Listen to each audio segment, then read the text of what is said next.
Afronautas, sejam todos muito bem-vindos, todas muito bem-vindas, todos muito bem-vindos a mais uma transmissão ao vivo do nosso Pensar Africanamente, nossa ferramenta de luta, nossa ferramenta de disseminação de conteúdos de história, cultura, tradição, ancestralidade, ferramenta de denúncia contra a violência racial, que é o que nós fazemos cotidianamente, faremos hoje, dialogando violência policial entre a esquerda e a direita, tema que adquire uma certa complexidade, mas que se faz mais do que necessário neste momento. Eu vou pedir a vocês a gentileza de nos ajudar a arrastar nossa audiência, dobrar, triplicar, quadruplicar. Eu sei que a gente tem, hoje foi um dia muito importante também para as nossas lutas negras no Brasil, porque nós tivemos manifestações pelo país inteiro, se não me engano, em 24 capitais, em mais de 30 cidades do país, nós tivemos manifestação hoje nas ruas, cobrando, responsabilizando e exigindo o nosso direito à vida.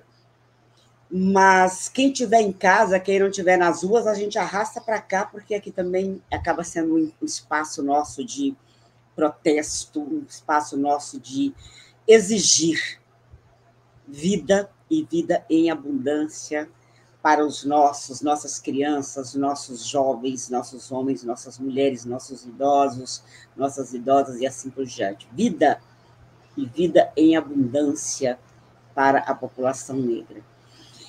Quem já está aí vai nos ajudar fazendo isso. Nós estamos no YouTube, Pensar Africanamente, estamos no Facebook, Pensar Africanamente, nos dois espaços, você já pega o link e dissemina geral. Círios Oliveira passou aí bem mais cedo, deixou aí o recadinho dela, isso é importante, quando você tiver um tempinho, passar um pouquinho mais cedo. Opa, minha cabeça está toda torta. Quando você puder passar mais cedo, deixar um comentário, nos ajuda a impulsionar o algoritmo. Cláudio Wagner dizendo temática importante. Mari Noeli, já na expectativa de mais um encontro rico em discussões sobre este, que é um tema, infelizmente, atual e relevante. Lúcia Góes, minha irmã sempre aqui. O Cláudio Wagner dizendo, já compartilhei para Deus e o mundo e o homem do cuscuz. É isso, gente. Vamos compartilhar geral. Cida Santos, Marilyn Hendricks, que nos acompanha dos Estados Unidos, hoje ela nos acompanha de Nova York, muito obrigada. E é assim, enquanto vocês vão compartilhando e arrastando geral para cá, eu já trago para a sala os nossos dois convidados para esse diálogo de hoje.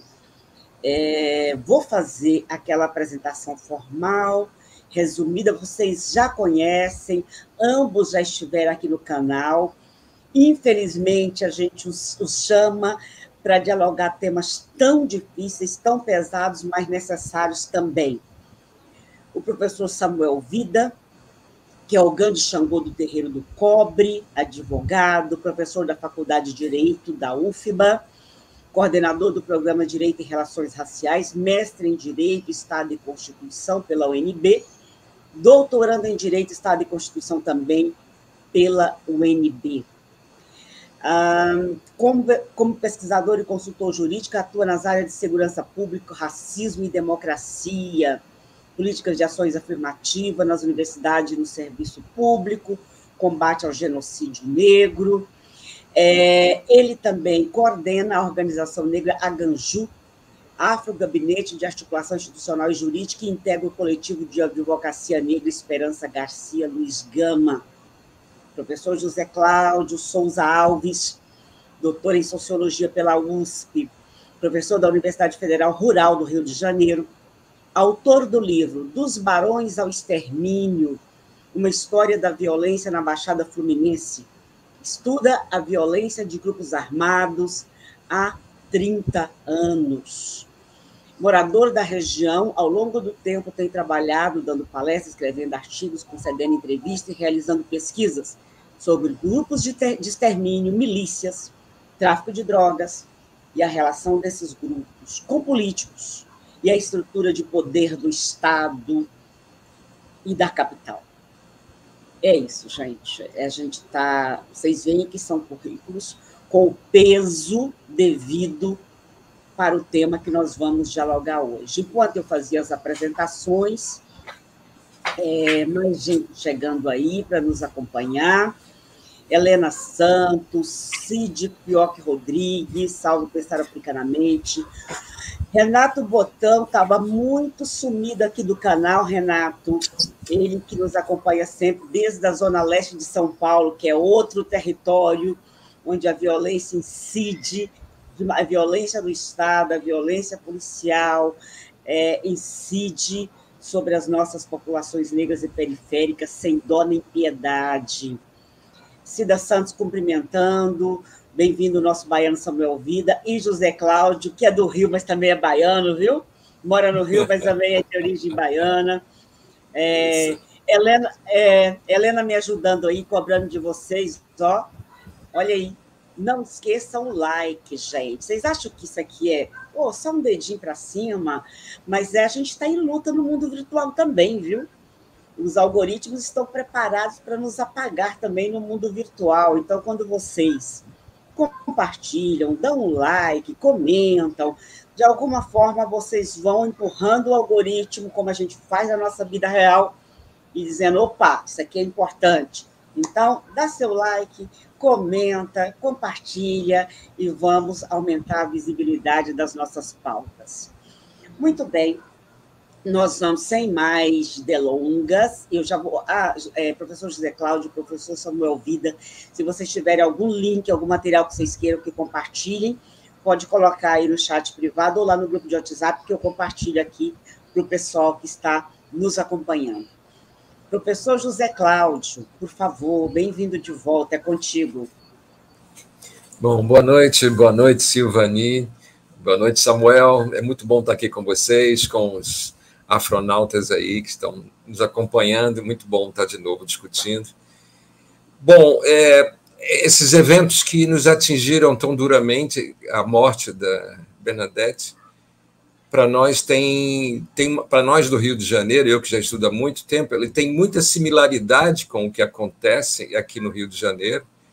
A gente vai acompanhar a atuação de membros da estrutura do Estado, de gente que está envolvida diretamente com a estrutura política, de gente ligada à estrutura policial, há um cruzamento dessa relação direta, e, por outro lado, a relação do Estado, da estrutura de segurança pública, com a própria estrutura da violência de grupos armados. Há uma espécie de governança, uma espécie de articulação dessas dimensões. Elas não estão soltas, elas não estão, simplesmente, não há acasos nessa estrutura.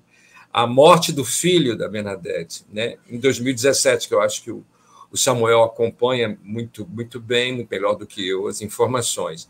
A morte dela, agora, são mortes inscritas num projeto de ocupação do espaço territorial, de grupos de interesse econômico naquela região, e são muitos grupos, e de grupos políticos articulados com esses grupos econômicos. É o mesmo que ocorre aqui no Rio de Janeiro. Quando a gente olha para o governo do Estado do Rio de Janeiro, Cláudio Castro, a gente olha para a estrutura política partidária que está envolvida nesse projeto político dele. A atuação da estrutura policial na prática de extermínio, de operações de grande magnitude, como no Jacarezinho, Vila Cruzeiro, Rocinha, Baixada Fluminense como um todo, são palcos de grandes projetos de extermínio desses grupos, e essa forma legal ela está associada diretamente a uma estrutura ilegal, muito mais poderosa, às vezes, do que essa que dá visibilidade, e que vai atingir diferentes pessoas de acordo com o interesse desses grupos. Então, o que o Rio de Janeiro produziu ao longo desse tempo todo que eu já venho estudando, isso tem 50 anos ou mais, da ditadura militar, esse projeto de grupo de extermínio, no caso, se for olhar para o passado mais anterior ainda, a gente consegue chegar nos jagunços, grupos de coronéis que já atuam há muito tempo no Brasil. Se for olhar para a Bahia, os grupos negros e indígenas que estão muito mais articulados, o Rio de Janeiro, isso a articulação se dá em outra dimensão, mais urbana, mas no mundo rural, a estratégia tanto de grupos indígenas como de quilombolas, ela já enfrenta há séculos toda essa estrutura violenta, e mais recentemente, sim, com a ditadura empresarial militar de 64 para cá, esses grupos de matadores, assassinos de aluguel, milícias, jagunços, e o tráfico de drogas no meio disso é apenas mais um grupo armado, também manipulado por essa estrutura toda. Então, quando um governador vem e joga na tela que trata-se, simplesmente com essa expressão, trata-se de confronto entre grupos de traficantes, no fundo, é um confusionismo total, é uma tentativa de dissimular toda a relação real do Estado, dos grupos políticos, com todas essas estruturas armadas, uma articulação que você não vai ver ata, você não vai ver testemunho, mas você sabe que ela existe porque ela funciona assim,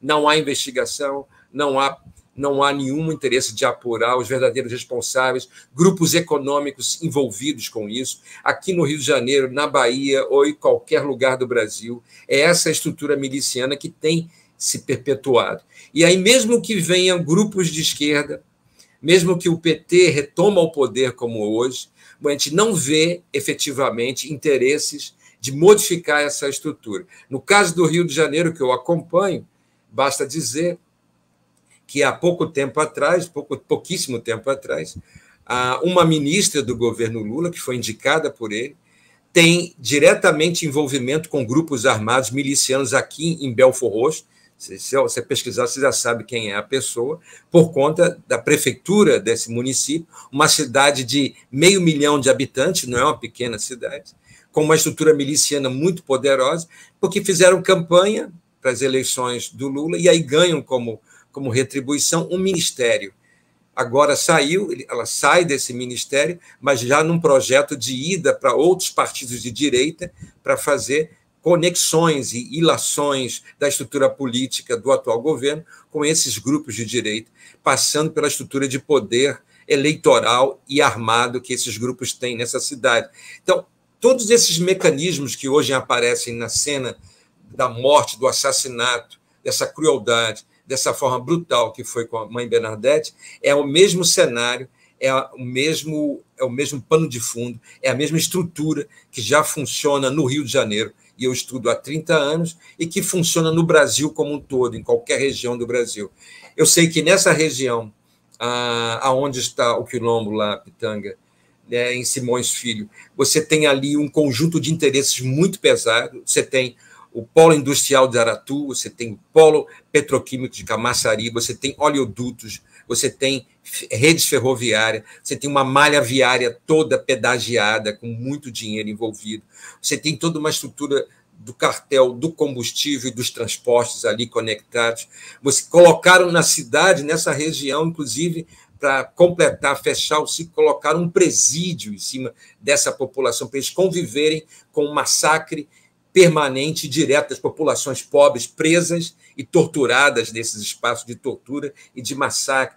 Então, ali parece que todos os males de uma estrutura capitalista, assassina, sanguinária, altamente excludente, que vai jogar sobre os negros o seu massacre diário, ali parece que Simões Filho condensou tudo isso numa dimensão econômica, política e social brutal, que é essa que a gente está vendo. E que no Rio de Janeiro talvez você tenha outros elementos, são outros fatores que vão estar circulando, mas é esse mesmo pano de fundo, gente que tem poder e tem grana, muito interesse, estrutura política colada com essa estrutura econômica e o controle territorial e o impedimento de projetos de populações massacradas para que esses projetos vinguem e possam crescer. Você tem um impedimento o tempo todo.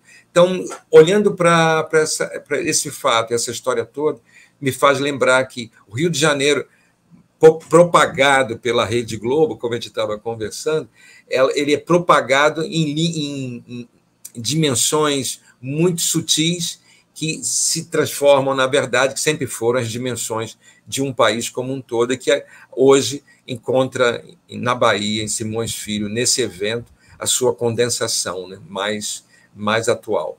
Então, é isso que eu gostaria de falar na primeira fala minha. Obrigada, professor José Cláudio. Você traz a dimensão, a complexidade disso tudo, e nós ficamos pensando em os caminhos, viu? Vai pensando isso para a sua fala próxima, porque a gente já sabe o peso, a gente já sabe a complexidade, e quando você traz, parece que a gente toma um chá de realidade ainda maior. Círios Oliveira dizendo, muito triste esse tema, mas sem dúvida necessário. O nome que você não citou, o Renato Botão citou, a senhora Daniela, né? Cláudio Wagner, o Estado brasileiro é privado por esses grupos milicianos, empresariais, que mandam e desmandam, espalhando medo e morte. Eu compartilhei aí com vocês a nota pública do Instituto Aganju, o professor Samuel Vida, que é do Instituto Aganju, me passou aqui, e lá vocês vão encontrar, além da posição do Instituto, vários links de matérias para ter uma dimensão do que está acontecendo. Professor Samuel Vida, por favor, é contigo. Olá, Silvani. É muito bom, embora pelo motivo triste que a pauta comporta, mas é muito bom voltar ao canal, encontrar você aqui interagindo e sustentando essa trincheira tão importante para a comunidade negra brasileira, um espaço que nos permite sair do confinamento de um padrão de cobertura jornalístico e de abordagens temáticas que quase sempre nos invisibiliza. Então, o canal, junto com outras iniciativas da imprensa negra, tem um papel muito importante. Eu sigo sempre, assisto vários programas, tento acompanhar ao máximo, divulgo, porque acho que é uma trincheira avançada da luta contra o racismo, da luta pela dignidade do nosso povo. Portanto, vida longa ao pensar africanamente. Por isso eu falo em alegria de estar aqui, de estar participando desse esforço relevante que você coordena. Quero cumprimentar José Cláudio, é um prazer imenso partilhar da conversa com ele. Já o leio, já o acompanho à distância, e agora poder trocar impressões, fazer um movimento conjugado é algo muito gratificante, fico muito feliz. E quando descubro que ele é um baiano, por derivação, um descendente de baiano, vou aqui acionar nossa turma para preparar o título de cidadania para breve, para formalizar essa origem. Bom, quero cumprimentar todos e todas que assistem, que acompanham a nossa conversa. E quero começar dizendo que o que acontece na Bahia atualmente vem sendo tratado por muitas pessoas com espanto e com uma ideia de que é algo excepcional, ou que é algo que, digamos assim, um ponto fora da curva. Como se, de repente, numa semana, a Polícia Militar da Bahia, gerida pelo PT há 17 anos, tivesse se excedido e matado 31 pessoas em várias chacinas. Eu quero começar dizendo que isso não é uma novidade. Nós já tivemos, inclusive, semanas muito mais sangrentas aqui na Bahia. Nós já tivemos episódios que, isoladamente, são muito mais chocantes no que diz respeito à violação de direitos, à morte de pessoas, mortes absurdamente injustificáveis. E eu gostaria de começar chamando a atenção para esse dado, porque isso é resultado de uma política, isso é construído por uma série de escolhas que foram feitas ao longo de 5 gestões. Isso não é um acontecimento que foge ao controle, ou um erro de procedimento momentâneo, ou algo que pode ser caracterizado como uma anomalia. Infelizmente, esses dados com os quais o Brasil se chocou recentemente são o resultado do êxito de uma política de segurança pública voltada para este resultado. Vou começar pelo fim. O Anuário de Segurança Pública indicou que, no ano passado, em ações policiais, foram mortas 1.464 pessoas na Bahia. Esse dado, por si, desmente a ideia de que houve um excesso ou um acontecimento isolado extravagante. Se nós dividirmos 1.424 por 12 meses, para trabalhar com a estatística mais elementar, nós vamos ter 122 mortos por mês, 28 por semana. Veja, nessa semana que chamou a atenção, foram 31, está muito próximo da média aritmética de como a polícia baiana mata sistematicamente nesse estado. Né? Se nós dividimos por dia, 4 pessoas a cada dia. A cada 6 horas, uma pessoa é morta pela polícia no estado da Bahia. Então, nós temos isso como resultado de uma política. E se nós mapearmos a partir dos dados do Fórum Brasileiro de Segurança Pública, do anuário, nós vamos encontrar esse crescimento, especialmente nos últimos 8 anos de gestão do atual ministro da Casa Civil, Rui Costa. E aí é importante dizer também, desmistificando uma segunda ilusão, de que essa obra é responsabilidade apenas de Rui Costa, que é alguém extravagante dentro do PT. Não é verdade. Essa obra começa já na gestão inicial, primeira gestão, de Wagner, Jacques Wagner, atual líder do governo no Senado. E como é que ela começa? Ela começa, eu vou dar só alguns exemplos, porque não dá para a gente esgotar tudo aqui em poucos minutos, ela começa com um movimento simbólico e com um movimento material de elaboração política na área de segurança pública. O elemento simbólico se dá em 2 movimentos. Primeiro, o governador mantém o comandante da Polícia Militar das gestões carlistas que se encerravam. O primeiro comandante da PM, escolhido pelo governador Jacques Wagner, fora o comandante na gestão Paulo Souto, que foi derrotada eleitoralmente. E isso tem um apelo simbólico muito grande, é dizer exatamente para a polícia: fiquem tranquilos, nada há a mexer, não vamos mexer em vocês. Nós tínhamos aqui, inclusive, grupos de policiais militares e de policiais civis progressistas que queriam discutir com o governo a orientação da política de segurança pública, e esses grupos foram desprezados absolutamente. Como eu estou na docência há 25 anos, muitos desses integrantes passaram pela condição de alunos, em algum momento, na formação jurídica. E, então, eu tenho interlocução com alguns deles. Tentei fazer mediações. Eu era dirigente do PT, eu fui integrante da direção do PT, fui militante filiado ao PT por 33 anos. Não houve a menor disposição de estabelecer um diálogo que reconhecesse que havia uma necessidade de reorientação da política de segurança pública. Então, essa é a primeira dimensão simbólica, agregada aqui na Bahia a um outro episódio marcante, que foi um episódio no qual um policial militar, na praia de Ondina, perto do Nordeste de Amaralina, conhecido do meu amigo José Cláudio, que nos primeiros dias de governo Wagner, esse policial, a pretexto de perseguir um suspeito, joga um adolescente negro no chão, na praia, na areia, e pisa no pescoço dele, de coturno. Vai passando um repórter do jornal à tarde e clica essa imagem. Então, essa imagem foi parar na capa do jornal, provocou uma mobilização muito grande, e o governador Jacques Wagner publicamente disse: isso não é racismo. É um excesso policial, mas isso eu poderia fazer com meu filho. Jacques Wagner é um homem branco, de olhos azuis, judeu, um homem dos estratos que não são tratados assim pela polícia em lugar nenhum do Brasil. Essa fala dele, portanto, se viu como um balde d'água na associação necessária, inafastável, entre violência policial e racismo no Brasil. A violência policial no Brasil é indissociável do racismo.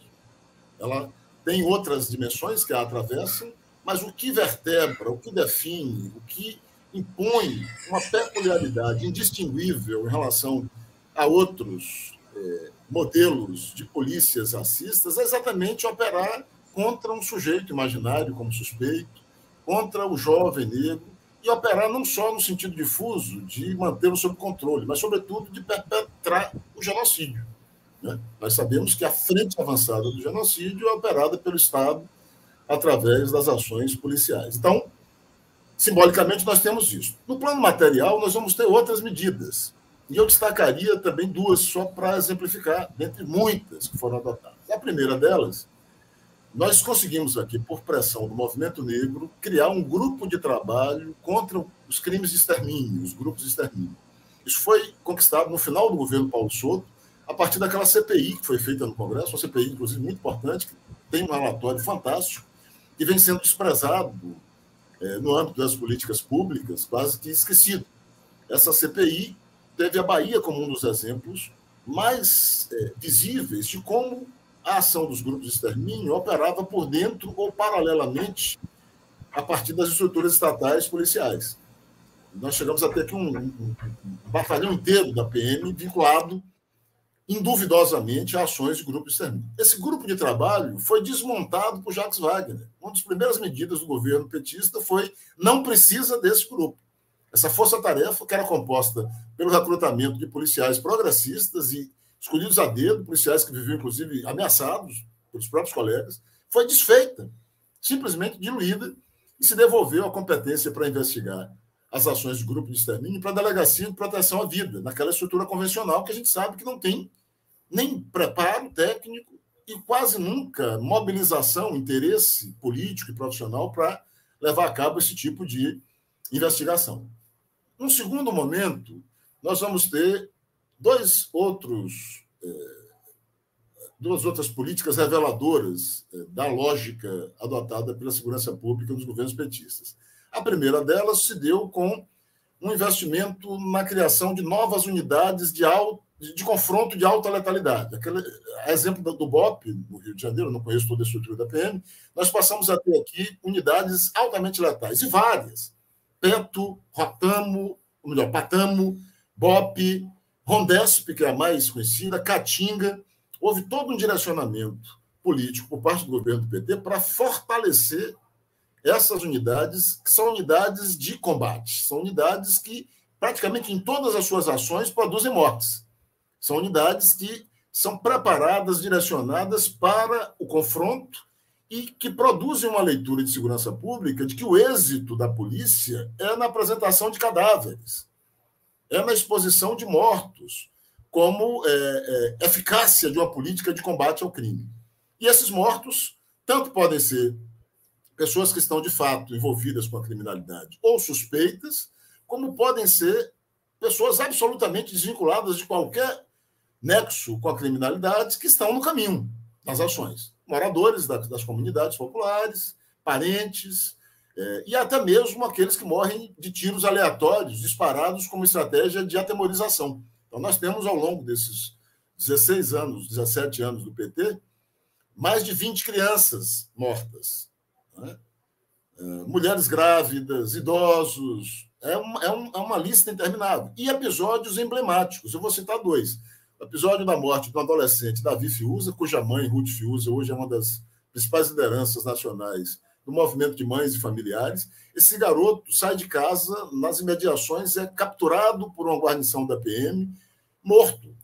A investigação do Ministério Público com a Polícia Civil chegou à conclusão de que esse garoto foi capturado num rito de iniciação de um grupo de policiais da Rondesp. Ou seja, terminando a formação do aspirante, o ato final é capturar um bandido, como eles dizem, e executar esse bandido como um rito de inserção dessa nova turma na atividade policial.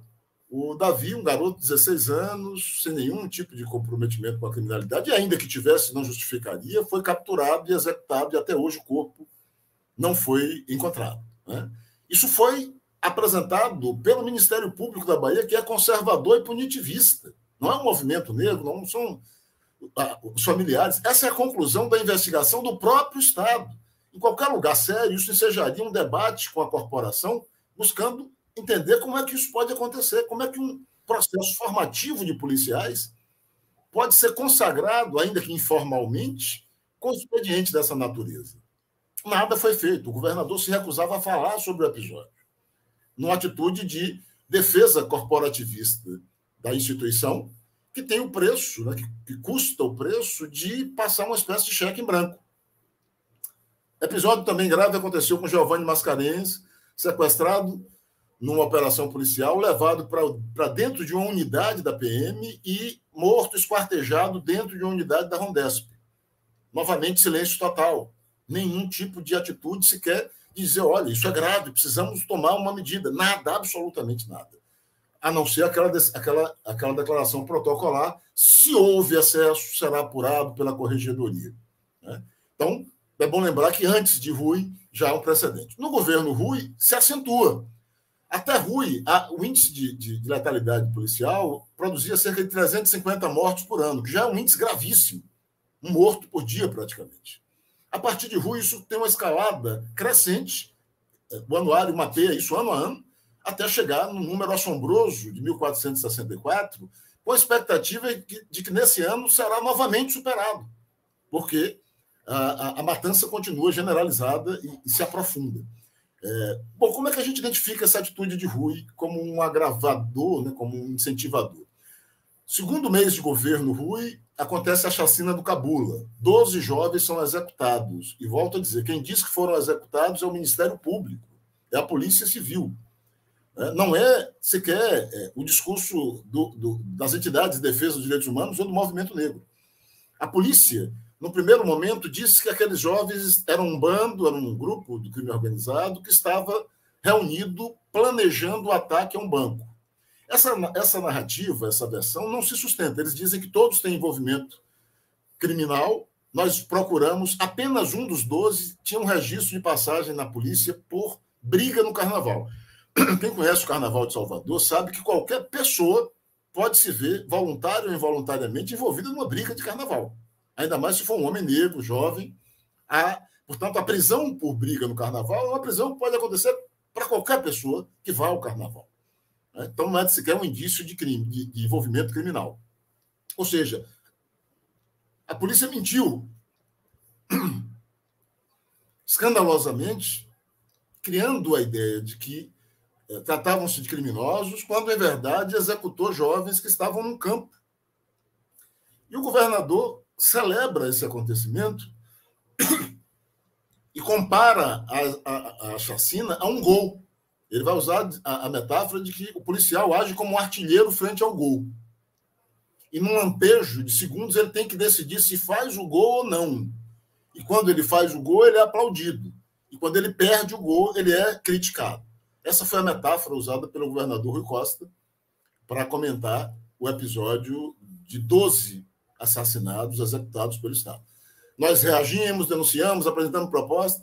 O governador continuou ignorando e foi adotando políticas numa escalada crescente. Rui Costa apoiou o pacote anticrime de Moro, foi o único governador do campo progressista que publicamente se posicionou defendendo. Rui Costa atacou a entidade de direitos humanos publicamente várias vezes, alguns links estão, inclusive, no documento. Rui Costa atacou audiências de custódia e, por fim, para coroar essa obra, ele adotou uma política de autorização de investigação dos mortos em ações policiais da Polícia Militar pela própria Polícia Militar. Durante 2 anos e meio, nós tivemos uma norma em vigor na Bahia que impedia a Polícia Civil de investigar as mortes decorrentes de intervenção policial militar. Caberia à própria PM fazer essa investigação, e a gente sabe o que isso significa. Isso é tão grave que o Tribunal de Justiça da Bahia, que é um dos tribunais mais conservadores do país, provocado, declarou essa norma inconstitucional e a revogou agora, no final de março deste ano.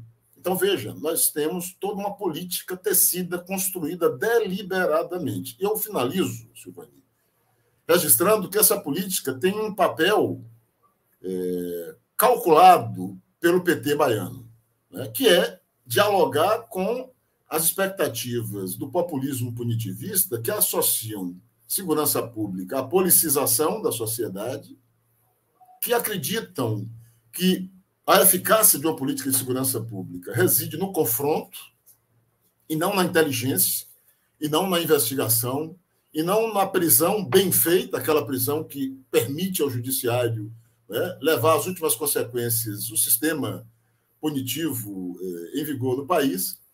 E, por fim, eu diria que a conjuntura de ascensão do conservadorismo estimulou uma estratégia deliberada de buscar disputar esse eleitorado, esse público.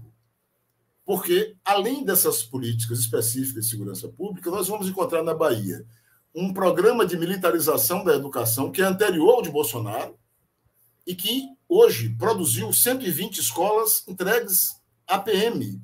120 escolas. O programa de Bolsonaro, no Brasil inteiro, não conseguiu implantar 100, com vários governos bolsonaristas bancando. Aqui na Bahia, antes de Bolsonaro tomar posse, ser eleito, nós já tínhamos um programa que, ao longo dos últimos anos, gerou 120 escolas militarizadas. E é bom sempre lembrar que a candidata apresentada pelo PT para disputar a prefeitura de Salvador nas últimas eleições, em detrimento do nome de Vilma Reis e de outros quadros, Vovô, do Ilê, vários quadros negros que foram apresentados como opções eleitorais para uma candidatura negra, foi uma major da Polícia Militar, Major Denise Santiago. É bom destacar que esta policial não tem no seu histórico nenhum envolvimento com violência. Ela, inclusive, montou e coordenou um trabalho importante de proteção à mulher. Portanto, não se trata de uma crítica a ela como uma representação do policial violento, racista, não é isso.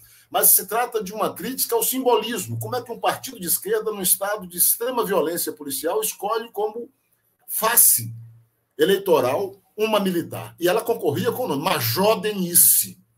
Né? Não é sequer uma ex-policial, ela sequer saiu da ativa, tanto que ela retornou para as funções após a derrota eleitoral. Então, eu finalizo nesse momento deixando claro que não se trata de um erro de procedimento, não é um caso isolado, nós estamos falando de uma política calculadamente produzida pelo Partido dos Trabalhadores da Bahia. É uma escolha e ela retrata muito bem o modo como, e aí vale muito essa referência que o programa fez resgatando Sueli Carneiro, como a maioria da esquerda lida com o enfrentamento do racismo. A esquerda é tão negacionista com o racismo quanto a direita, embora mude a forma de argumentar. Mas ambas as perspectivas não reconhecem a existência do racismo como elemento fundamental a ser enfrentado e reproduzem uma lógica de aprofundamento e de normalização do racismo. Tanto que, durante a gestão Bolsonaro, todo o debate movido pelos progressistas em torno da chamada ameaça à democracia, do golpe, do risco de um retrocesso, não incluía o combate ao racismo no centro dessa agenda. Não se falava em genocídio. Óbvio que o genocídio não foi criado no governo Bolsonaro, tanto que o PT dá o exemplo de sua contribuição. Mas é óbvio que, durante a gestão Bolsonaro, na medida em que ela se alongasse, nós teríamos um agravamento nacional das políticas de genocídio no Brasil. Então, nem diante de uma evidência incontroversa como essa, nós conseguimos garantir que essa pauta fizesse parte da agenda nacional de defesa da democracia. Depois de muita pressão, se colocou no rodapé como uma citação dos documentos, mas sem, de fato, gerar uma corresponsabilização por parte da esquerda e dos partidos progressistas de encampar essa agenda e transformá-la em política pública, mesmo sabendo da complexidade, mesmo sabendo que não há passe mágico que vai mudar a polícia com varinha de condão. Mas as medidas mínimas de contenção, aí eu dou mais um exemplo, o governo da Bahia começou a discutir implantação de câmeras corporais em maio de 2021. A probabilidade de vir a adotar agora é apontada para dezembro de 2023. Mais de 2 anos e meio, para uma licitação que, já tendo tecnologia e experiência implantada em outros estados, poderia ter sido feita em 3 meses. Então, há escolha política, há uma deliberada opção por esse modelo, tentando apresentar à sociedade a ideia de que também pode produzir essa noção violenta de segurança pública, reduzida à politização e à letalidade. Obrigada, professor Samuel. Você trouxe elementos recentes que, embora seja da conjuntura da Bahia, digamos que as organizações negras no Brasil, por exemplo, a candidatura de Vilma Reis, por exemplo, era para a Prefeitura da Bahia, mas era candidatura nacional. Na verdade, nós ficamos nacionalmente impactados. As pessoas, às vezes, nos dizem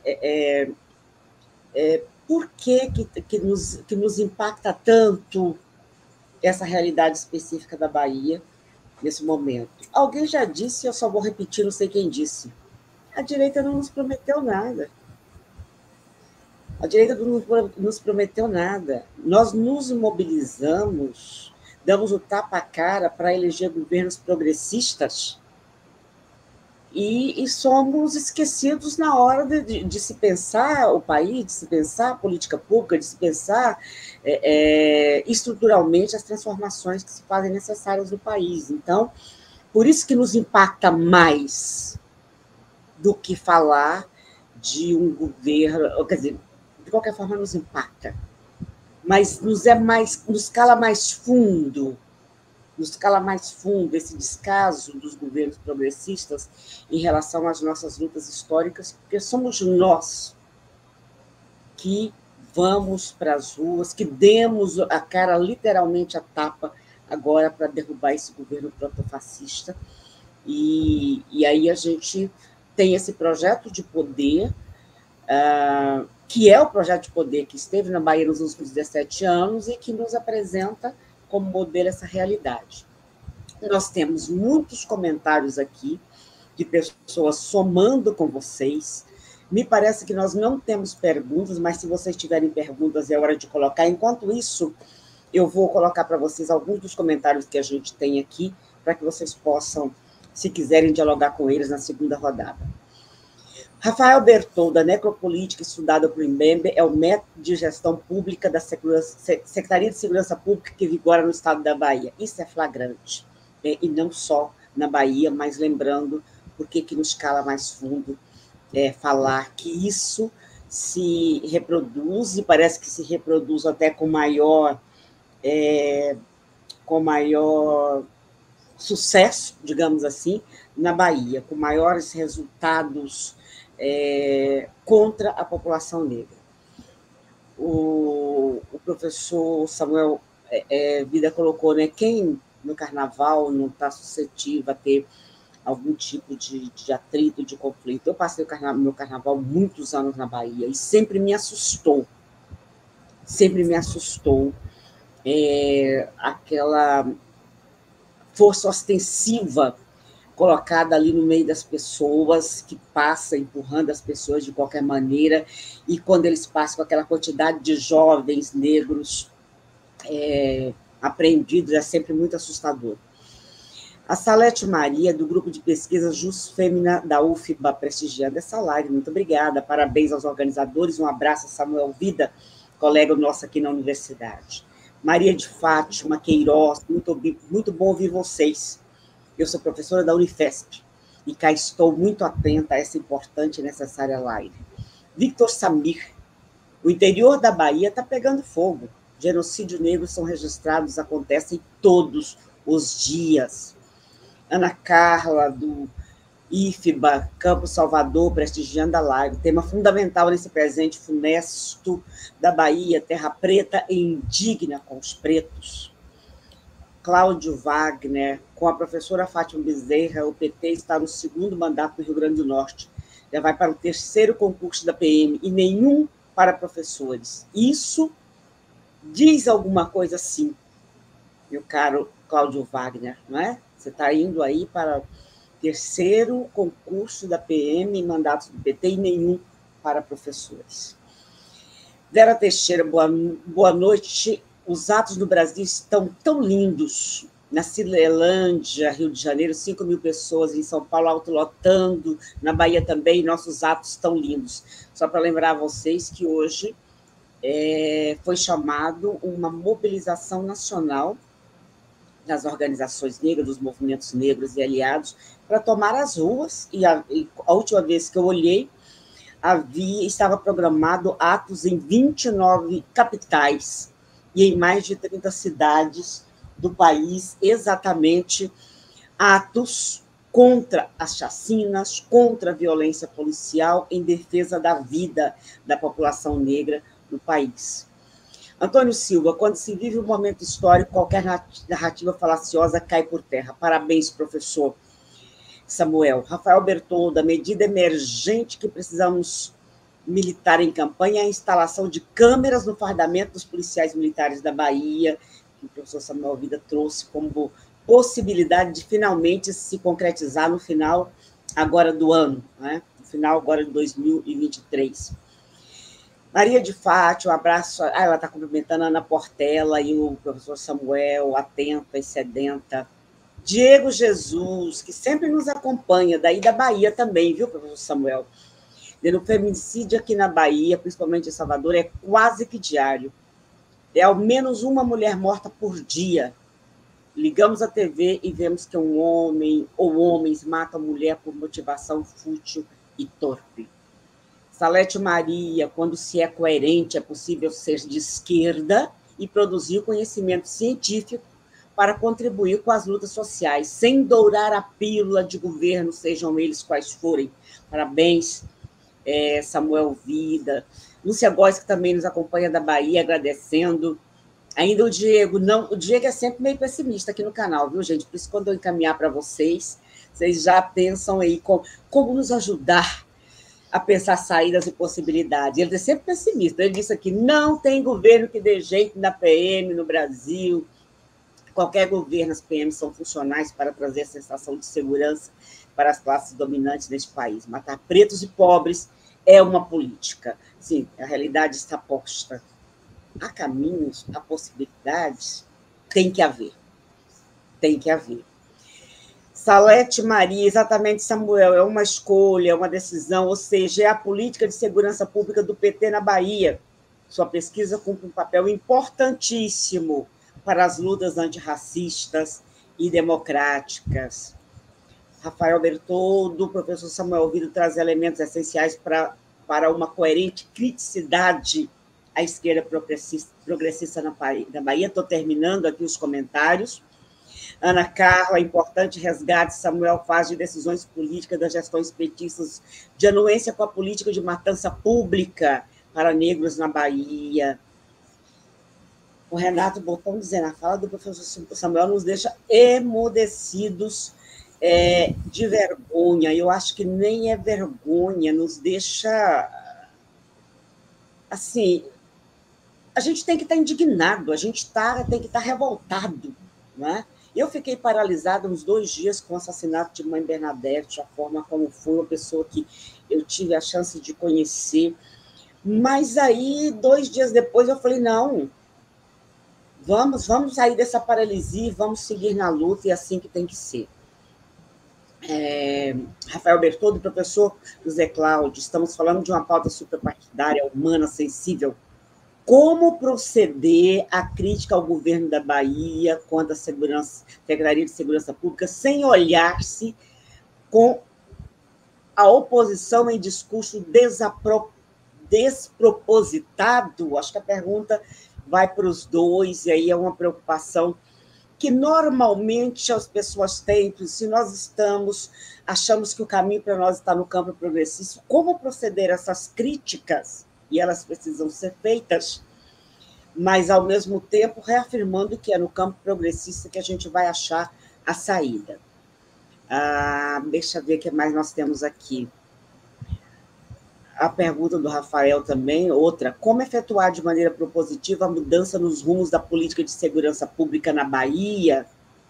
A Marilyn Hendricks, que nos acompanha lá de Nova York, fico muito triste ouvir que tem tanta violência sistemática contra a comunidade negra brasileira como nos Estados Unidos. Deixa eu ver aqui o que mais nós temos. Pergunta à mesa da Salete Maria.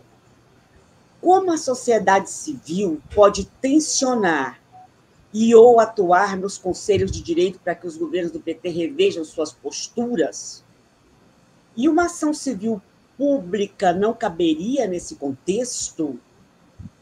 Eu encerro as perguntas, vou ler só o que nós já temos aqui, porque senão... E aí é o seguinte, gente, tem coisa que vocês perguntam que tem que desdobrar um novo diálogo, porque são coisas que não se esgotam em alguns minutos. Fábio Santana, parabéns pelo programa, as falas estão sendo construtivas, mas tenho uma curiosidade em saber por que, de todas as capitais do Brasil, o protesto em Salvador começa às 9 da manhã. Bom, aí tem que perguntar para quem organizou, né? Porque é um motivo, né? Mas vamos ver se o professor Samuel está acompanhando essa organização do protesto e se ele tem noção, porque às 9 da manhã. Chico Derriara, o assassinato de Mãe Bernadette foi a forma mais crua, de atestado definitivo da falência da segurança pública na Bahia. Cida Santos, Samuel, a nossa Yalorixá, Mãe Bernadette, estava sob a proteção do programa do Estado. O que fez provocou essa falha no programa? Né? Onde está aí a falha no programa, se ela estava sob proteção? Paulo Fernando, não existe uma política de segurança pública com os governos do PT que prioriza a questão do negro. É tudo discurso demagógico, inclusive da liderança petista. Um abraço do Rio Grande do Sul. Gente, vocês viram que tem muitas questões colocadas. Eu vou devolver para vocês fiquem à vontade para dialogar com as questões que vocês acharem que devem.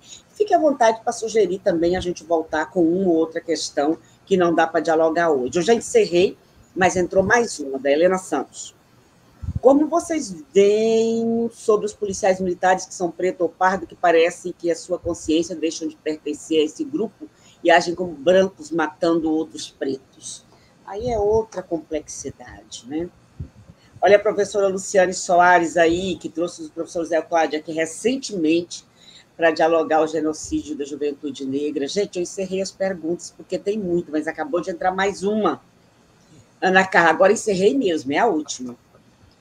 Os governos progressistas, como o da Bahia, encurralam o movimento negro, pois impõem o silêncio em nome de um projeto maior, enquanto isso morremos. Como fugir dessa armadilha? São várias perguntas, eu vou colocá-las também. Eu vi que vocês estavam aí fazendo algumas anotações, mas eu vou colocá-las também aí no grupo de WhatsApp, para que vocês quiserem dar uma consultada. E vamos lá, vamos lá. Flávio Passos, há quanto tempo não aparecia aqui? Parabéns, pensar africanamente pela potência desse debate, reflexões tão necessárias sobre as políticas antinegro de segurança pública. É nosso papel, é nosso dever. Posso voltar com você, professor José Cláudio, por favor? Vamos lá. Então, é um debate, se fosse até amanhã, às 6 da manhã, a gente conseguia, né? Mas tem pouco tempo. Vamos tentar aqui trazer as grandes questões que estão aqui em jogo. Nós já podemos, se for o caso, fechar uma continuidade, viu? Uma segunda parte. Se for Tudo o caso. bem, tranquilo. As dimensões, vamos falar da esquerda, né? Eu também fui fundador do PT, hoje ando pelo PSOL, a gente vive isso. Enquanto estava no PT, houve várias sinalizações, desde a sua origem, aqui no Rio de Janeiro, de relações com gente ligada a grupo de extermínio, com estrutura policial de execução sumárias. Teve policial civil aqui, que foi vereador 2 vezes, e depois deputado estadual pelo PT, aqui no Rio de Janeiro, ligado diretamente à estrutura de execução sumária, isso notório. Um matador dos mais famosos aqui da Baixada, que eu cito no meu livro, a família toda e ele eram detentores tipo de 500 mil de votos na Baixada, e aí Lula várias vezes tentou sentar com eles para conversar, eu ainda fazia parte do PT. Ou seja, a estrutura de execuções que passa tanto legalmente pela estrutura policial, essa que tão bem o Vida trouxe aqui, o Samuel Vida trouxe, que na Bahia se intensifica em todos esses espaços periféricos, favelizados. A estrutura não formal, a estrutura ilegal, assassina, que está diretamente... O legal e o ilegal estão diretamente relacionados. Eles não são dimensões separadas. Eles se articulam para produzir efeitos mais degradantes ainda. Quando você vê o assassinato da mãe Bernadette e que não se vincula a uma estrutura de operação policial formal, legal, mas tem por trás dele a estrutura formal, legal da polícia que o protege, que não o identifica, que dá suporte e sustentação a esses grupos todos. Na origem de tudo isso tem uma dimensão muito simples. A economia brasileira, há muito tempo, o projeto político, social e econômico, não incorpora populações negras, desde sempre, é óbvio, né?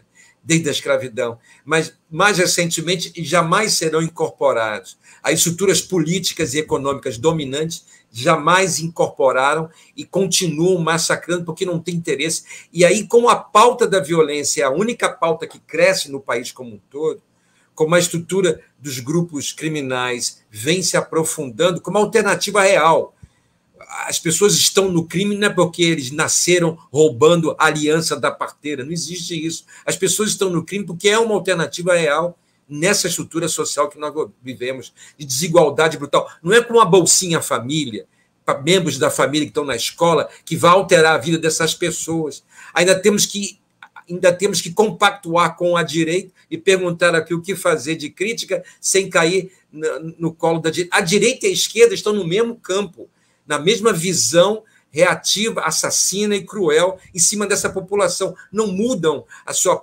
A esquerda pode não fazer um discurso, mas, na prática, ela se alia e se apropria das dimensões de execução, como o Samuel trouxe aqui tão bem em relação a Rui Costa. Aqui no Rio de Janeiro não temos tradição de tantos anos de governo petista, pelo contrário, você tem PMDB, você tem grupos de direita no poder, mas o PT não faz diferenciações e se alia e se aproxima desses grupos também. A pauta violência, a pauta execução sumária, a pauta morte, operações policiais, tanto legais como ilegais, é a grande pauta em crescimento no Brasil. Por que a Bahia é a bola da vez? Porque a Bahia toda virou a bola da vez da economia nacional. Agronegócio, eucaliptos, pessoal todo ligado à estrutura fundiária, assassina, os grupos ligados ao turismo, grupos ligados a toda a dimensão do agronegócio que entra pela Bahia fora agora, toda a dimensão de energia eólica, energia solar, novas fontes energéticas. Tudo isso está impactando a Bahia para todo lado. E os grandes grupos econômicos vão para lá para ganhar dinheiro. E os miseráveis estão no meio do caminho. Os miseráveis são os pobres, que sempre foram mantidos nessa... Por que a Bahia é a bola da vez? É a grande fronteira. É o Matopiba, é o grande projeto nacional do agronegócio, que vai pegar Maranhão, Tocantins, Piauí e Bahia. É a grande fronteira. Ela tem produção de energia eólica offshore e onshore no território também. Tem produção de degradação ambiental do agronegócio absoluto em relação a recursos hídricos, aí é um impacto monstruoso, e quem está no meio de tudo isso são os mais pobres, e aí Mãe Bernadette é uma delas, colhida nesse projeto todo. Para você alterar isso, tem que alterar a estrutura policial, mas tem que alterar a estrutura da sociedade, da política e da economia brasileira. E aquele que foi eleito... Eu podia chamar o outro... Outro dia eu falei aqui, meus amigos, o seguinte, olha, eu estou com saudade do Bolsonaro. Aí o pessoal queria bater em mim, aqui na universidade, quando eu falei isso. Estou com saudade do Bolsonaro. Mas por quê? Queriam me bater por quê? Eu falei, mas você acha que na minha área, que estudo milícia, a segurança pública está melhorando? Você tem certeza? Aí comecei a falar toda a desgraça que eu enfrento aqui com matadores milicianos, que agora tem, inclusive, direito a primeiro escalão do governo, como é o caso aí citado por mim. Aí depois falei de um outro cara que eu conheço, está na Itália vivendo de mendigo, foi exonerado da FUNAI, está vivendo de mendigo na Itália, e o cara disse para mim, cara, a FUNAI, os militares estão todos dentro da FUNAI, não saíram, eles estão lá dentro, e os índios estão indo para a vala, sim. Aí tem um outro amigo meu que é especialista em armamento no Brasil, um dos maiores especialistas em armamento, policial federal. Eu fazia doutorado lá em Lisboa, falou, eu não volto. Eu tenho 3 anos, eu não volto, porque todos aqui no Rio de Janeiro me odeiam e vão acabar me liquidando aqui no Rio de Janeiro. Então, na verdade, toda essa conjuntura... O Bolsonaro eu podia chamar de fascista, nazista, assassino, torturador, não era isso que a gente chamava? Canalha. E agora, Lulinha Paz Amor, posso falar o que dele? Então, nós estamos numa... Com a esquerda é muito pior. É muito pior, porque suaviza tudo, faz o discurso progressista, diz que não é bem assim, dá tapa nas suas costas, chama você para o diálogo, mas a desgraça continua mesmo, e piorando cada vez mais. Então, não vejo essa... Eu tenho saudade do Bolsonaro. Pelo menos eu podia bater muito mais duro. Agora você tem que ficar suavizando, porque não pode falar mal, porque a direita está avançando, porque tem que compor com a direita para poder ter base parlamentar. Que isso? Como é que eu vou sobreviver nesse universo? Como é que eu sobrevivo? Vou ser morto agora, né? Agora é o momento de ser atropelado, né? Porque sou ignorado por todo esse... Então, nós estamos numa conjuntura, e a Bahia é a bola da vez, sim, por conta de toda a dimensão geográfica, que é monstruosa. A Bahia é impressionante, tem um monte de riquezas naturais sendo degradadas, tem uma estrutura urbana das mais segregadoras e violentas e uma estrutura policial perfeita, uma estrutura que vai matar, que vai trucidar, e com esses caras todos apoiando. Então, infelizmente, agora se quer discutir agora alternativas, aí é até amanhã, 6 horas da manhã. Aí a gente entra nesse debate, porque é muita coisa. Obrigado. Eita, obrigada, professor Cláudio. Olha, o Aguinaldo, ele disse o seguinte, eu sou da capital de São Paulo, estou morando há décadas no oeste da Bahia. Aqui é escravismo, operário e supremacia fundiária, é um Estado racista e eurocêntrico.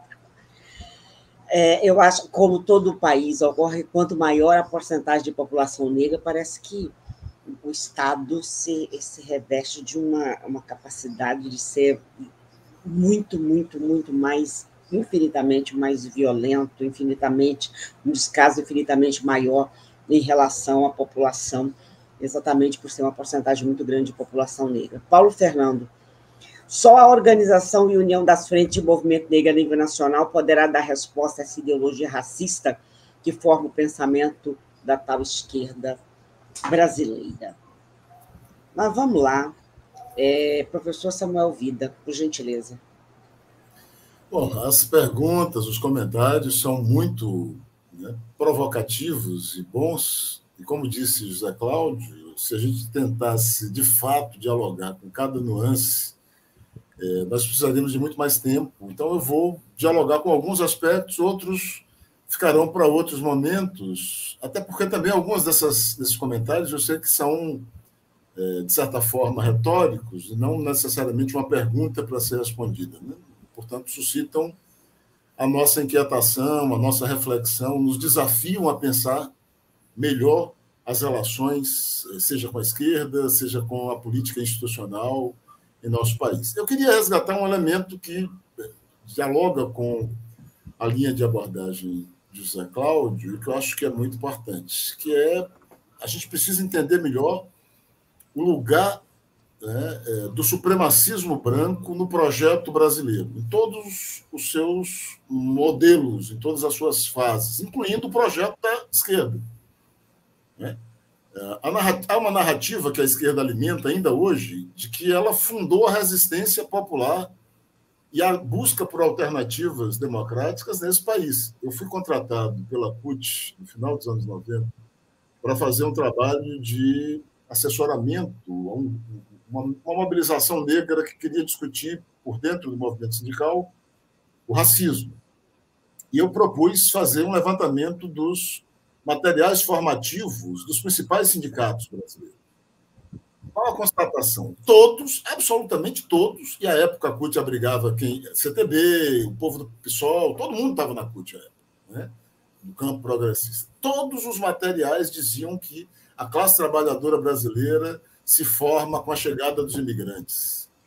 Todos os indicativos de formas de resistência passam pelos anarquistas, pelos socialistas, pelos comunistas, pela formação do Partido Comunista em 1922, etc.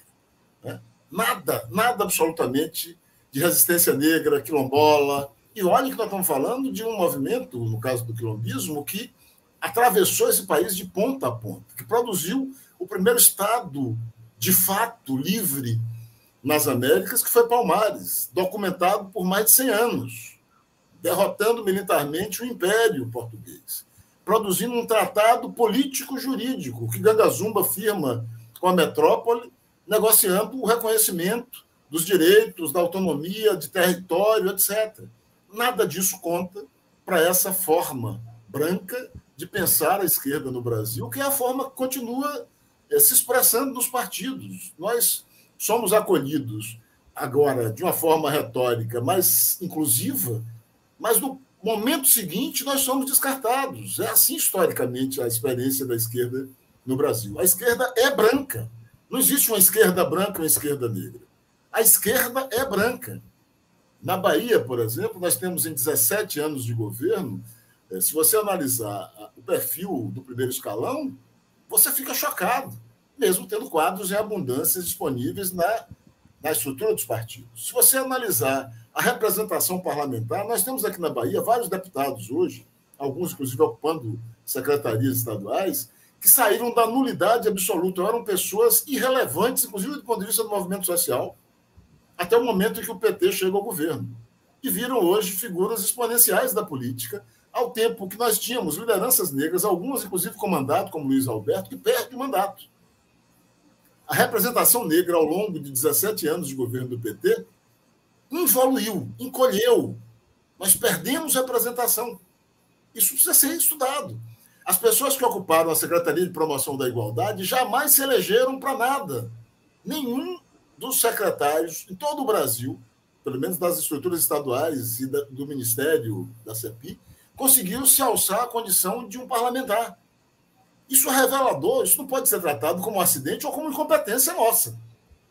Isso tem que ser estudado como parte de uma engrenagem que, na prática, tira as condições de competitividade, de participação, de representação desse projeto. Então, essa é a primeira questão, né? Nós precisamos pôr o dedo na ferida e admitir que a experiência da esquerda brasileira é uma experiência branca, que se completa, que se integra a uma lógica de supremacismo branco.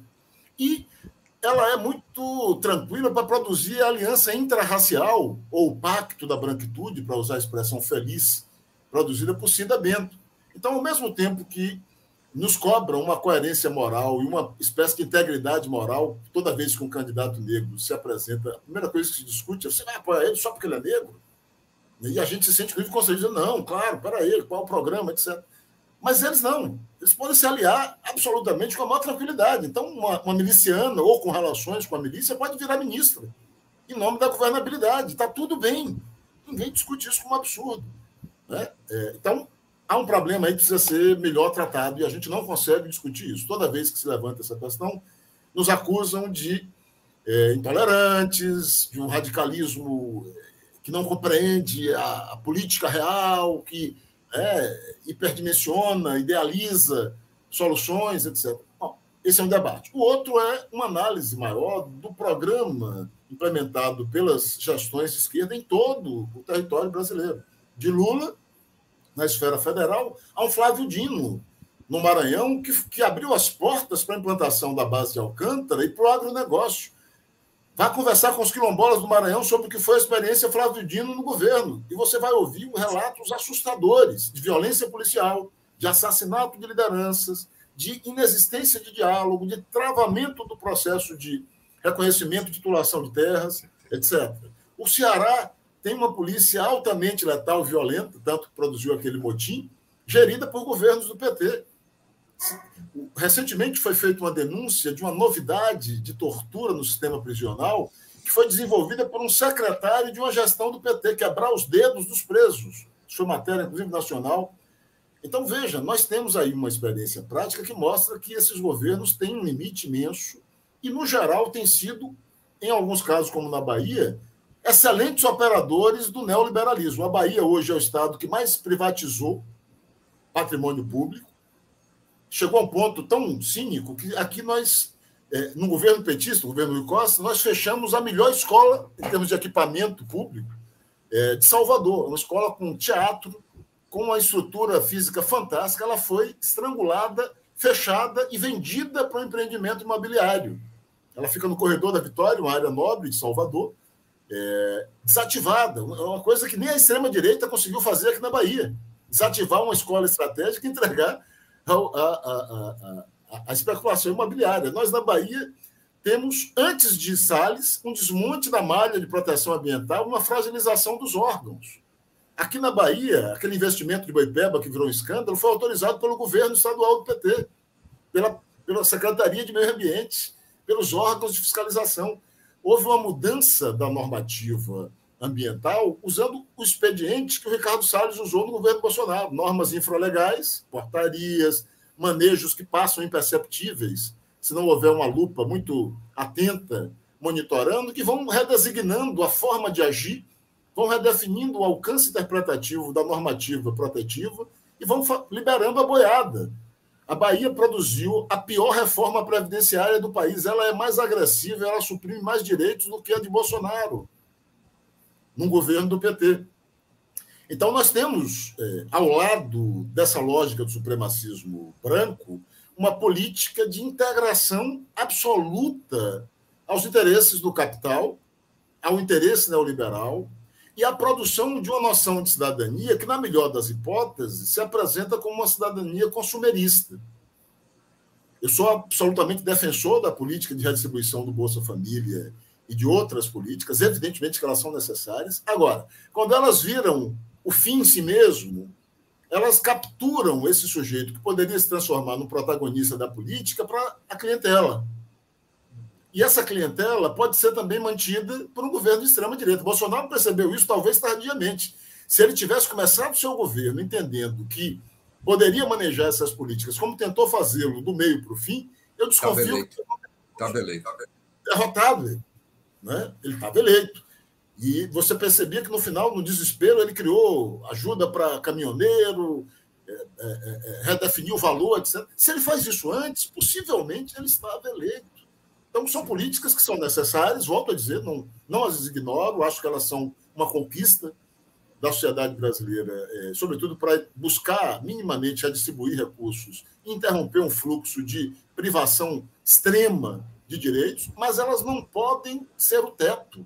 Elas precisariam ser um primeiro passo para ensejar uma série de outras políticas, inclusive de alternativas econômicas fora da lógica do neoliberalismo. Isso passa por reforma agrária, isso passa por titulação de terras quilombolas, isso passa pelo fortalecimento de uma noção de economia e de empreendimento que não seja a do neoliberalismo.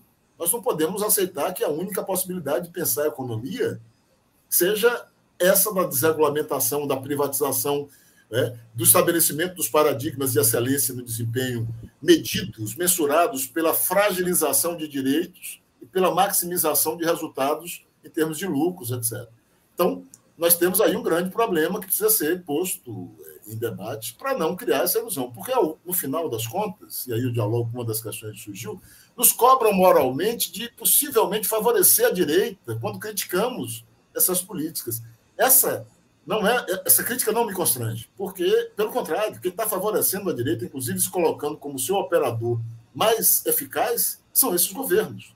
Se você comparar o que foi feito nos 17 anos do governo do PT com o último período do carlismo, o resultado é trágico. Os governos petistas foram mais liquidacionistas, entreguistas do patrimônio, depredaram uma educação mais intensamente do que o anterior, e com isso não estou dizendo que o anterior era bom, pelo contrário, estou apenas dizendo que não nos cabe a responsabilidade por um eventual retorno. Se ocorrer esse retorno, é resultado de uma política tão ruim quanto que permite a indistinção. Hoje, o governo petista caminha para ser, provavelmente, ao longo da história, o mais longevo numa unidade da federação. Nós tivemos em Porto Alegre 16 anos de gestões petistas, nenhum estado teve 5 gestões consecutivas de um governo progressista. Me parece, talvez o José Cláudio possa me ajudar aí, me parece que não há precedente na história republicana do Brasil de um partido progressista, entendendo aí progressista da forma mais ampla que a gente quiser, por 20 anos consecutivos à frente de uma unidade da federação.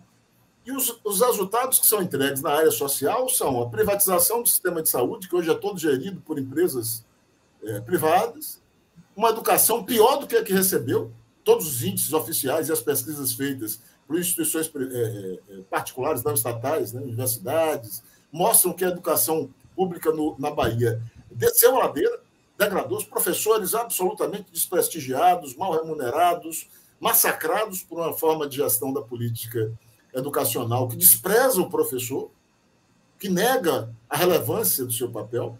Quer dizer, qual é o saldo que a gente tem para apresentar 20 anos depois? Veja no caso da polícia. A média de permanência na polícia, na polícia militar é 25 anos, com muitos com um tempo, inclusive, inferior, porque muitas vezes ingressam já com um trabalho, com um período trabalhado na iniciativa privada e outras experiências.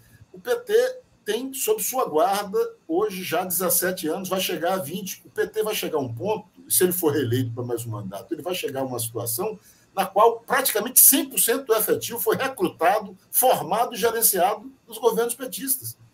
Como dizer que isso não tem responsabilidade da gestão? Como dizer que isso é uma herança maldita que o carlismo deixou?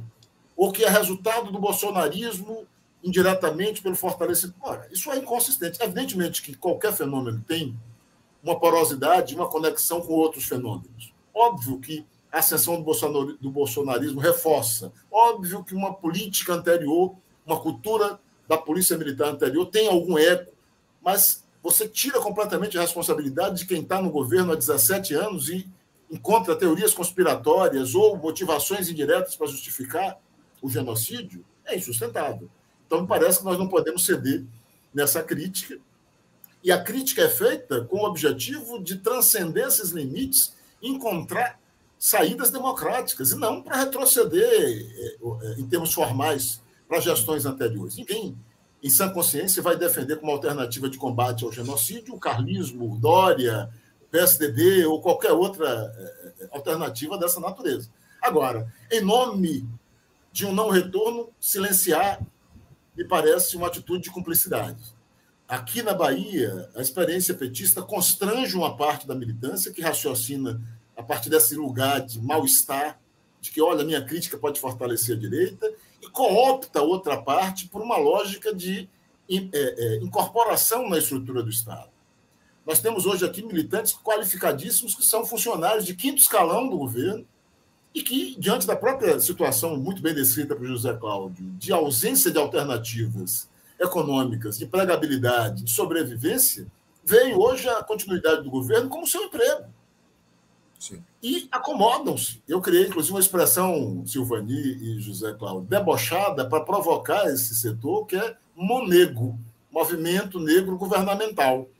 O monego, que soa também como meu nego, como um negro domesticado, hoje representa, em grande medida, uma fração expressiva do movimento negro baiano, que pensa, em primeiro lugar, na proteção do seu emprego. Eu entendo os motivos pragmáticos da sobrevivência, mas não tolero enquanto uma manifestação política, porque me parece uma manifestação de se acumpliciar com o que existe de mais grave, que é o genocídio, que é a perda de vidas, que é a brutalização de nossas comunidades, que não se mede só com os 1.464 mortos, se mede com 1.464 famílias, mães, pais, irmãos, mulheres, filhos que estão atingidos. O genocídio não opera só com a escala da eliminação do sujeito que foi executado. Destrói a família, mata por depressão, provoca um estrago na comunidade.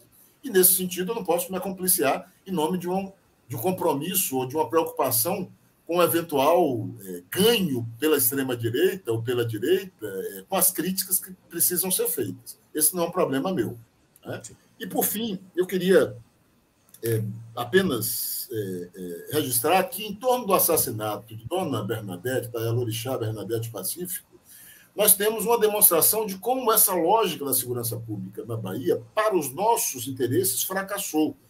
Como ela é bem-sucedida para a lógica de proteção dos interesses econômicos, simbólicos, materiais do supremacismo branco.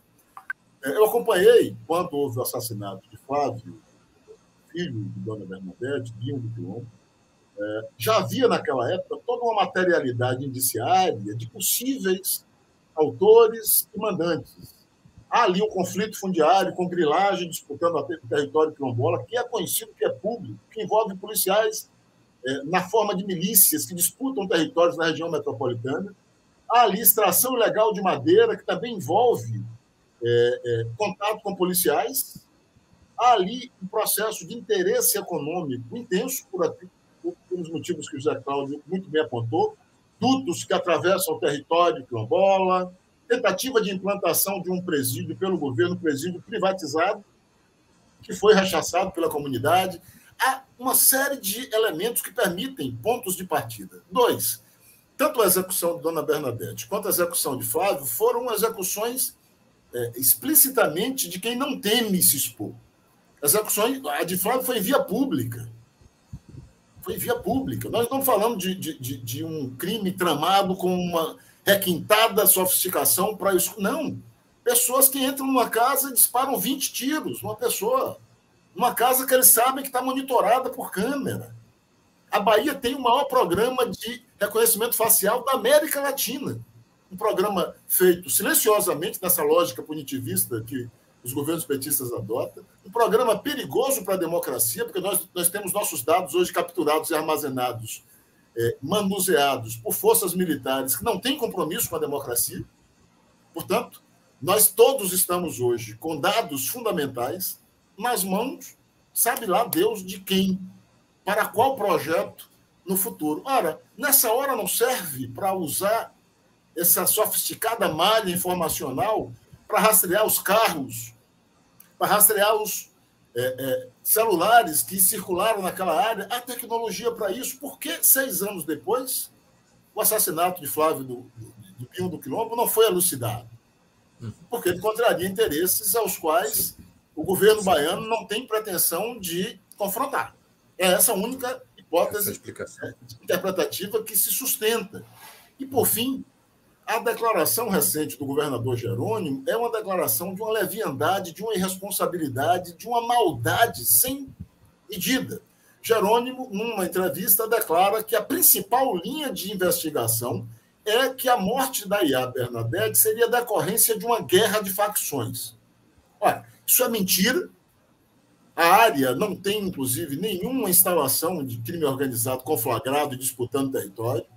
Esse é um tipo de declaração calculada para provocar o que a gente chama aqui na Bahia de baratino, migué, confundir a opinião pública, desviar a atenção. É uma atitude calculada de diversionismo. Por quê? Porque, como foi bem dito, e a Bernadette era uma pessoa que participava de um programa de proteção a vítimas e testemunhas. Ela era uma pessoa visada. Ela precisava de um esquema especial de cuidado para preservar sua vida. 15 dias antes do assassinato, ela declarou à ministra Rosa Weber que se encontrava ameaçada numa reunião pública. Isso está filmado. Qual é a proteção que o Estado, que o governo petista baiano lhe ofereceu? Uma ronda da PM que passava na porta de sua casa por cerca de 10 minutos pela manhã e 10 minutos à tarde. E a implantação de 7 câmeras no entorno da casa, das quais 4 não funcionavam. Então, há uma responsabilidade, não no sentido imediato de que o governo ou o Estado mataram Dona Bernadette, mas há uma corresponsabilidade. É uma morte que poderia ter sido evitada, que deveria ter sido evitada. Sim. Nós estamos falando da falência de um programa que existe há mais de 20 anos. Eu acompanhei a implantação do programa no final dos anos 90 e quase fui o coordenador dele na gestão ainda carlista. Como é que 17 anos depois esse programa continua sem recursos, sem estrutura e sem prioridade? De quem é a responsabilidade? As verbas principais são federais, mas por que não há alocação de verbas estaduais? Por que não há uma adaptação a partir da lógica do Estado para o incremento dessa política? É o Estado que mais mata quilombolas nos últimos anos. Então, nós temos aí uma responsabilidade. O que é que faz o governador? Ao invés de assumir, olha, tem um problema, vamos sentar e tentar enfrentar e resolver, ele cria um baratino. Ele diz que é uma morte, né, associada ao narcotráfico. O que é que deve estar circulando pelas redes sociais, nos grupos bolsonaristas e até em setores populares que acreditam nessa lógica da guerra às drogas? Tem alguma coisa aí. Olha, como é que essa mulher foi morta desse jeito? Certamente há alguma... Criou-se uma suspeição em relação a uma pessoa de extrema dignidade, de uma trajetória ilibada, uma liderança fundamental do nosso povo. Isso é tão cruel quanto fez o bolsonarismo com Marielle, quando passou a dizer que ela era vinculada ao narcotráfico. Isso é tão cruel como tentaram fazer com Amarildo, dizendo que ele era um criminoso. Não é? Essa é uma estratégia clássica da branquitude de evocar a ideia de que, sendo negros, nós somos suspeitos. Nós devemos ter alguma conexão com o crime. E quando somos vitimados, é parte de um processo natural, de um ciclo de violência do qual nós fazemos parte. Então, me parece algo gravíssimo. Isso não repercutiu nacionalmente como deveria. Aqui na Bahia, nós, pelo menos o setor crítico, que é pequeno, reagiu. Os advogados, inclusive, de Dona Bernadette, dão uma declaração ao jornal o Globo, que foi publicada ontem, dura, chamando de canalha a declaração. E é uma declaração canalha. Mas não repercutiu tanto quanto deveria nacionalmente. Como é que esse governador suscita uma hipótese dessa natureza, né, sem nenhum fundamento? Volto a dizer, as declarações da delegada-geral da Polícia Civil, do delegado superintendente da Polícia Federal, em nenhum momento cogitaram essa hipótese. Eu que conheço a comunidade, não existe, inclusive, essa hipótese posta. Ela é uma invenção deliberada para provocar um baratino. Isso é muito cruel, e admitir isso silenciando é se acompliciar. Eu penso que nós não podemos fazer isso sob pena de jogarmos fora a coerência e o próprio sentido da nossa intervenção como enfim, militantes, como cidadãos, como pesquisadores. Isso não pode ser feito. Obrigada, professor Samuel. Sim, no caso de Dona Bernadette, bom, eu a conheci, né, gente? Eu a conheci, o caráter, o compromisso daquela senhora com a justiça, com a equidade, com a luta por direito. Ela nem precisava estar mais nesse campo de luta, poderia já estar descansando, só cuidando dos netos, mas é aquilo, né? Quando nós nascemos com o compromisso, nós não paramos, né? Não paramos. E eu quero ver se, no final desse final de semana, no máximo no início de semana que vem, a gente conversa especificamente sobre o caso do assassinato, da execução de Mãe Bernadette, e cobrando que se faça justiça. O filho dela, assassinado há 5 anos, até hoje não se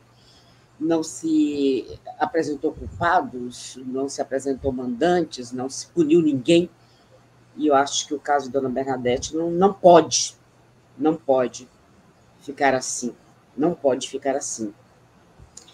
Vamos ver. Bom, eu não vou... Aqui a gente está com vários comentários. Eu não vou ler esses comentários porque a gente está aqui fechando o nosso tempinho, mas vocês leram, e eu acho que são muito pertinentes os comentários trazidos, principalmente do pessoal que está acompanhando aí a partir da Bahia.